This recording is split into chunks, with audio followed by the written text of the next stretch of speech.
Hello everyone, আসসালামু আলাইকুম। কেমন আছেন সবাই? আশা করি ভালো আছেন। আমি সাবিনাস ব্লগ থেকে সাবিনা আপনাদের জন্য আরও একটি মজাদার রেসিপি নিয়ে আসছি। সেটা হলো মুরগির মাংসের ভর্তা। এখানে ভর্তার জন্য আমি সব উপকরণ নিয়ে নিয়েছি।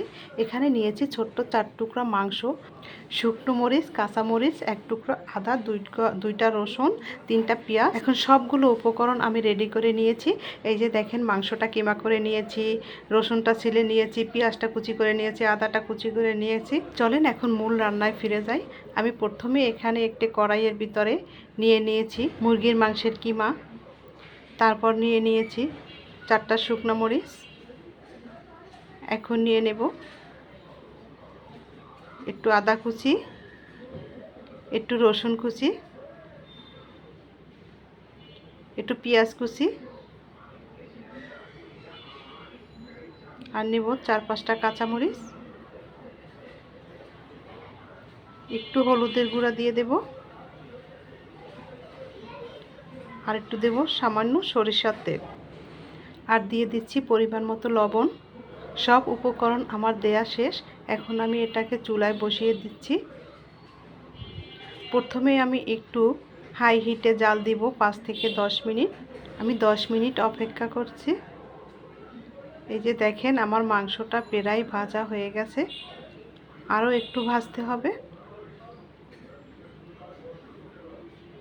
আরও 2-3 মিনিট ভাজলেই হয়ে যাবে। এখন আমি লাস্টে এর ভিতরে দিয়ে দেব বেশ খানিকটা ধনেপাতা কুচি। ধনেপাতাটা দিয়ে আমি আবার একটু নাড়াচাড়া করব।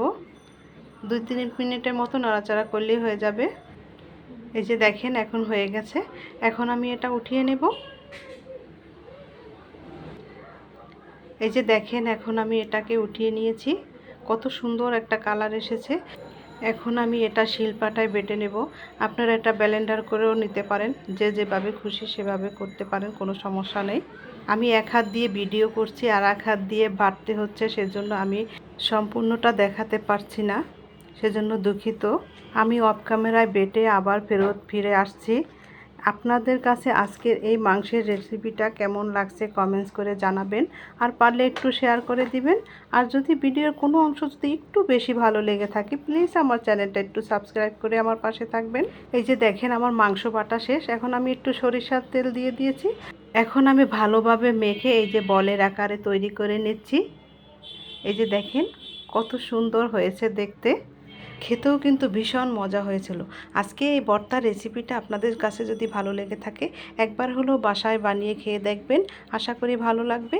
আজকের মতো বিদায় নিচ্ছি, আবারও দেখা হবে। আল্লাহ হাফেজ।